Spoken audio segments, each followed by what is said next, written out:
บายดีสบายดีแล้วได้กินข้าวตอนเด้อวันนี้ชินอนนอกเงินเกี่ยวเครื่องไปใส่บ้านอื่นกินข้าวตอนเด้อเกี่ยวเครื่องไปใส่บ้านอื่นชิไล่แข็งแข็งว่ะ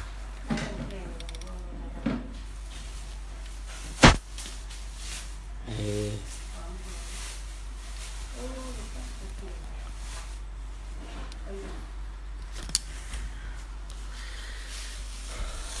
กินข้าวเด้อนี่ ไม่ทู่เด้อเอ้ยมีแต่น้ำจอย มีเดนเอาจิตจอยปูอลาสกาถั่วเหลนมีกินข้าว มีแต่มีเอา เออ มีเลยข้าว มียังเถื่อยังบริสุทธิ์ดีเถื่อสบายดี ทุเรียนแกะเองกับมือ แกะเองกับมือเมียใครแน่แล้วใครแน่แล้วใครแน่แล้ว ดูว่า มาเด้อกินปลาหมึกลวกกระปูโอ้ยธรรมดาบำรุงเพื่อนว่าบำรุงแล้วก็มื้อนี้สินอนนอกกันปลาซันเดย์เกี่ยมดูอยากนอนนำอบอุ่นเพิ่นว่ามื้ออื่นไปใส่บาตรมีไปใส่บาตรใส่เสิร์นแซ่บมี เอ้ย ทุเรียนเสิร์นแซ่บมา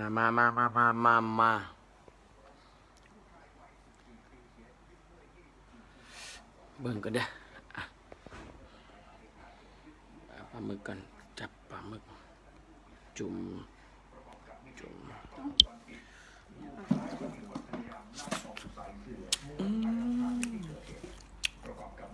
แบบมันคือ อามีคน คนนี้เนาะ ว้าว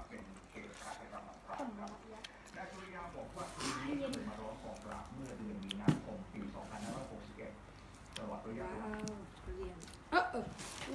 ดูทุเรียน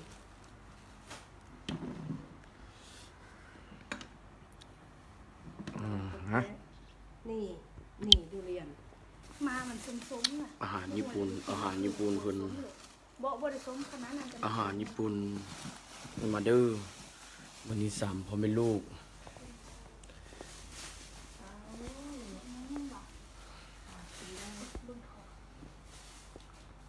3พ่อแม่ลูกวันนี้กินเบียร์น้ำโอ้กินเบียร์น้ำตาหวางโอ้คักๆเอ้าเดี๋ยวไปเที่ยวที่ใบมาแล้ววางอ่ะเอาไปนิฟแทนเอาตั้งสิแหละครับ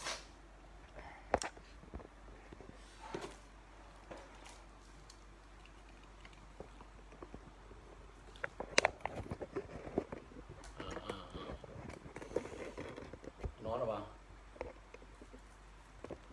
ดูได้ตรงปีนฝั่งนั้นลงเดี๋ยวนะอ่ะเบิ่งทางแข้งก่อนเด้อ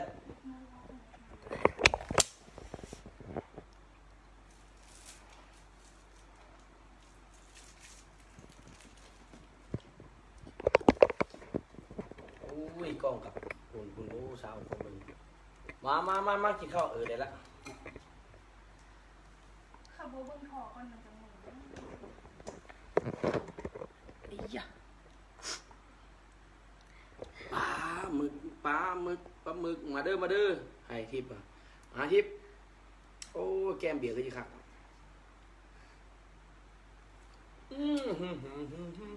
ทิพย์ว่า5 หัวจ้อง3 มือ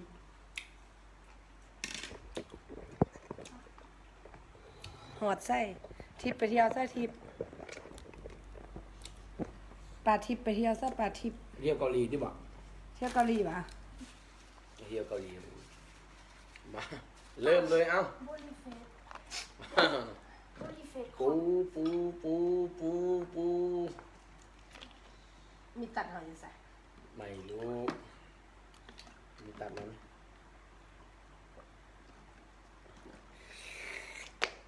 ม น้องแพรไปซ้อมมีตัดก่อนดูตัดรูไปไหมตัดรูค่ะนะมีตัดรูนะ เจ้านะไปนะ ที่มี มีตัดอะไรไปซะหมด สบายดีสบายดีมากินข้าวน้ำกันเด้อพอเดี๋ยวนะเสริมสบายดีเกาหลีโอ้คักแท้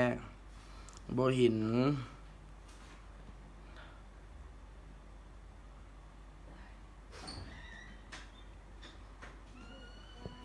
แม่นซัมบ่ก็สิมาหาหลายมือบ่เห็นมาหามื้อนี้ก็เลยมากาเกี่ยม แขกผู้ที่แขกออกไว้ในมื้อนี้เนาะนี่กาเกี่ยมเครื่องสังฆทานสิไปใส่บาตรมื้ออื่น นอนนอกได้มื้อนี้นะสินอนนอก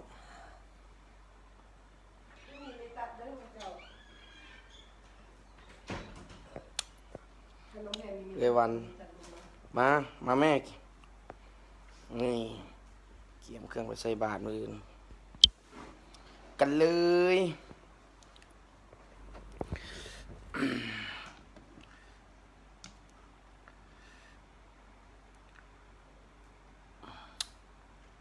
มาเด้อสบายดี ป่านนั้นว่าสิมาหักบ่เห็นหลายมือแล้ว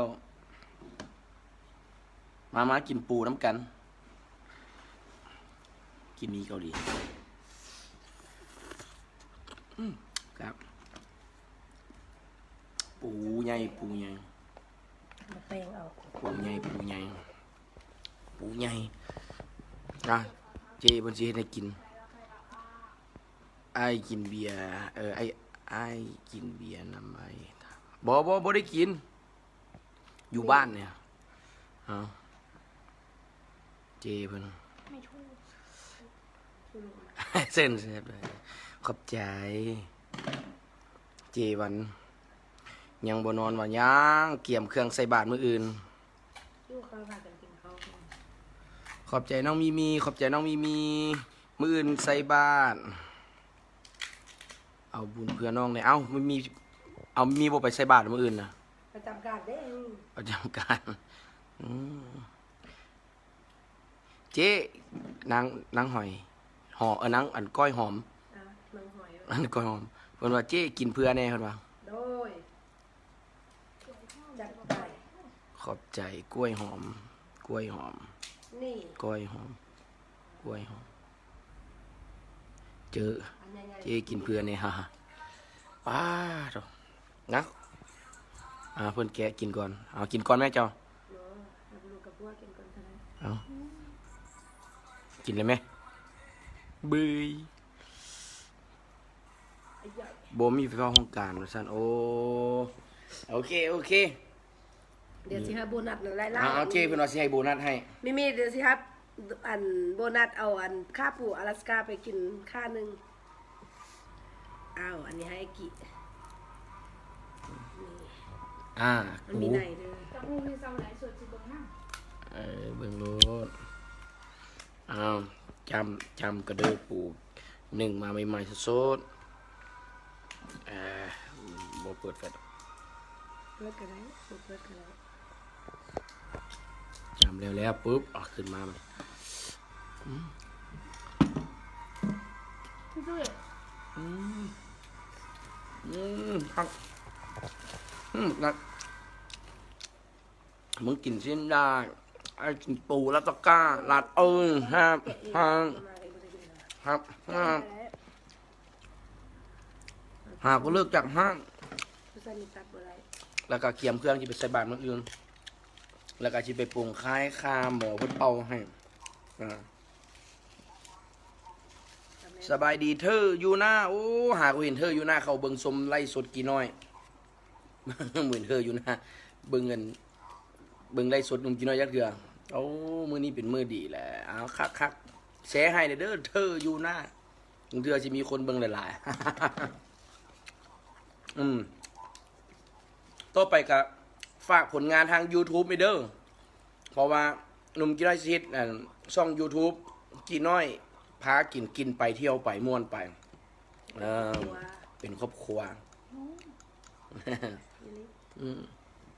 นะกี่น้อยเขากินแบบพอกินไปเที่ยวไปนะ นะบุ้ยขาลาสก้าบักใหญ่ หมอนี่ก็รู้มันจะมานำกัน มืออื่นเปิดห้านคือเก่าเปิดห้านคือเก่าเด้อมีแต่มือวันพุธหันเนาะอันผักมืออื่นนี่เปิดเบิ่งเนาะเจมันกินผู้ใหญ่มา เขาต้องใส่มือกิน ซะเอา ใส่มือกินถึงแซ่บใส่ไม่ทูบ่แซ่บ อาหารปลาหมึกอันนี้มีเกาหลีลูกสาวทุนแล้วก็ทุเรียนเป้ยมีแต่แนวจอยพี่น้องเลยตายจันทวงศ์เป็นแต่แซ่บแท้แซ่บอันนี้ลูกสาวสุดเลิฟของพอกินน้อยเห็นบอกโอ้กินเป็นแต่แซ่บเนี่ยสุดจิหักของไอกินน้อยไม่กินมันจะแซ่บ เจ้าลิ้นอะไรสุดแหละ เจ้าบ่ได้กิน กินโลด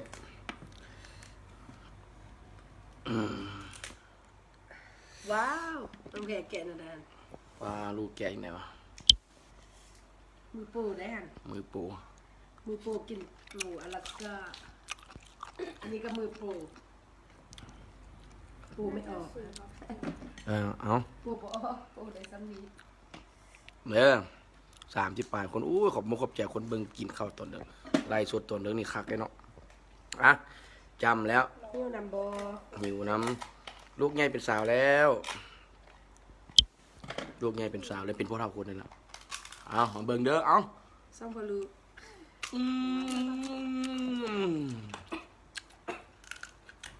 มีคนอยากนำแล้วเอาจ เอาเบิ่งค่า ำเอามันนี่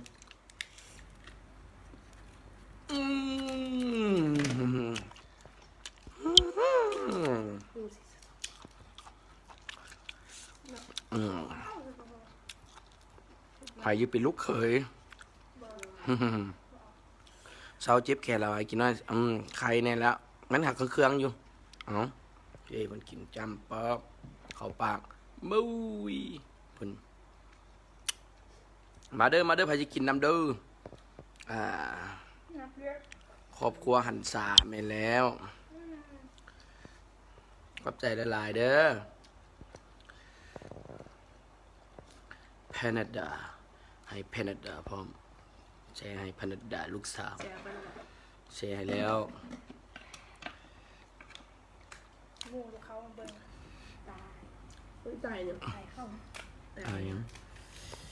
ไปในรายการนำกันได้ได้ กินกุ้งกินปลาหมึกตัวเนี้ย เบิ่งปาก สิเฮ็ดรายการช่อง YouTube กำลังตั้งช่องใหม่ นักเบิ่งท้อ ก็กินแล้วก็ มีสปอนเซอร์เพื่อที่มาสนับสนุนให้แล้วเพิ่นตั้งช่องให้เฮ็ดเป็นช่องครอบครัวช่องกินน้อยพากินพาเที่ยวพาม่วนว่าซั่นเด้คือเขาไปบ่นั่นบ่นี่ครอบครัวก็ทายกินหรือเฮ็ดกินอยู่เฮือนก็ทายให้กินเนาะเป็นแบบสิล่ะเซาไวๆเด้อขอบใจหลายๆใจละลาย คนมุกมันกับว่าไงวะ บ่แต่ตัวรวม มากินน้ำกันบอก กุ้ แต่ ง แรกปูอลาสก้ากินได้ได้กินได้หมดเลย กินได้เบิดบ่กินได้แต่เปลือกมันนั่นแหละทางในกินได้เบิดโอ้โดนๆกินเทื่อนึงพี่น้องเอ้ยโดนบำรุงเทื่อนึงว่านั้นซะโดนบำรุงเทื่อนึง มันจะเป็นราคามันเป็นราคาสูงเลย ผู้ดีราคาสูงเลยโดนก็ให้รางวัลชีวิตตัวเองเนี่ยกับทุเรียนพร้อม เห็นบ่ทุเรียนพร้อมเบ้ยกินแล้วก็นอนพี่น้องคือสิจอยเอาเดี๋ยวเอาเมียป้อนครับ เอาว่ะนี่คือเป็นคนจริง แซ่บโดนนิดนึงบุยเนาะ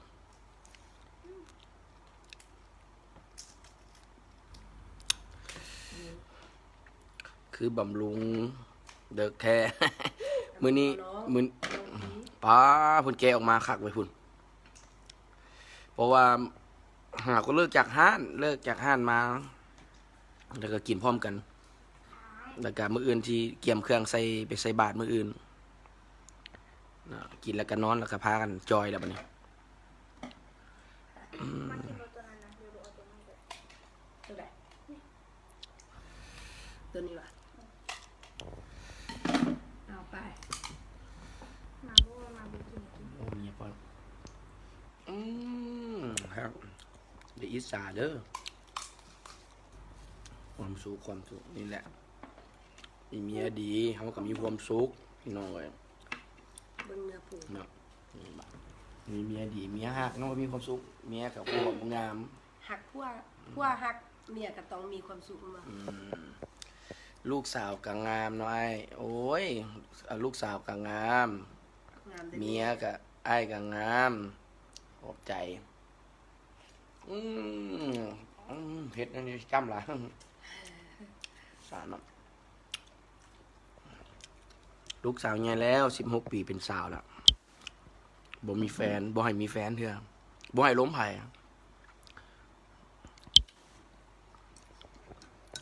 แล้วก็บ่ให้มาเปผู้ใดใหญ่ผู้ละเรียนจบผู้ละจบมหาวิทยาลัยผู้ละมีแฟนอยากได้ผัวก็เอาโลดตอนนั้นน่ะ ตอนนี้ให้เบิ่งเวียกซอยพอกับแม่เบิ่งห้างอาหารธุรกิจ น้อย น้อยๆครอบครัวแล้วก็ ๆวิทยุ เมืองอื่นๆพร้อมสบายดีไหมลินพร กินข้าวเด้อตอนเด็ก ถือเลขแน่ ถ้ากินถ้าจะเอาอันมีไปอ่ะ ถือเลขมันนี่ถือเลขใหญ่ปากเสกินรอบเด็กนี่เห็นบอกกระปูเนี่ยเห็นบอกอันนั้นมันก็กินได้ มื้ออื่นจะเลยกับปูเด้อ มื้ออื่นซื้อเลขกระปูเด้อซื้อวันพุธนี่ออกเลขกระปูแน่นอน อันนี้ก็กินได้เห็นวันหนังมัน มื้อวันอังคาร ก็ซื้อเลขเวียดเลย ก็เรียกเวียนแล้ว นี่กินได้จำ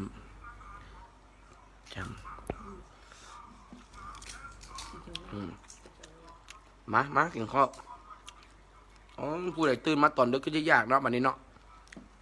ขี่รถเอาไปกินข้าวแล้วบาดนี้นะ สร้างได้เด้อฮัน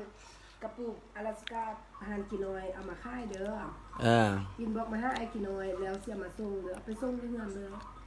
พร้อมกับแก้วแซ่บๆแบบนี้นะฮะ แซ่บส่ง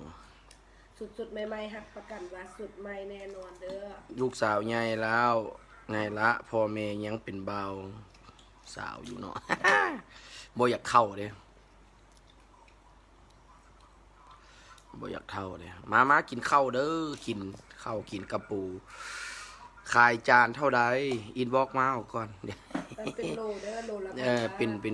โลมีผู้เดียวบ่อ้ายแม่นแล้วมีผู้เดียว ลูกสาวเดียว มูลโป๊ะ โลพันบาทได้ตั้งเป็นโล สบายดีจะแซ่บเนาะโดย โลไป แม่ลินพร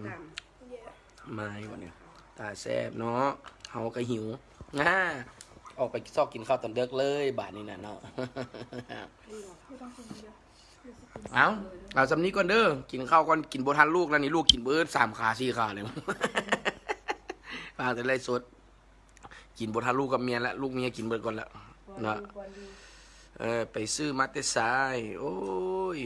ซื้อมาแต่แมคโครอุดร แมคโครเนาะกินปูแล้ว คือว่ามีแต่นี่ กินปูแล้วแล้วก็กินปลาหมึกแล้ว แล้วก็กินของหวานนั่นก็คือถั่วเรียนแล้วก็กินของคาว เขาก็ขายแต่เห็ดผงกะหรี่คนว่าโอ้ว่าเอามา1เขาซื้อมาตัวใหญ่มา1แซ่บเ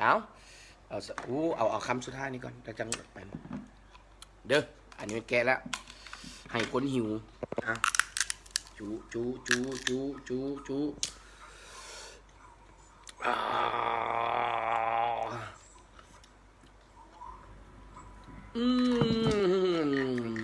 มีคนหิวน้ำแทบบัดนี้ดูพูด นี่ลูกตั้งอย่างแล้วว่ะ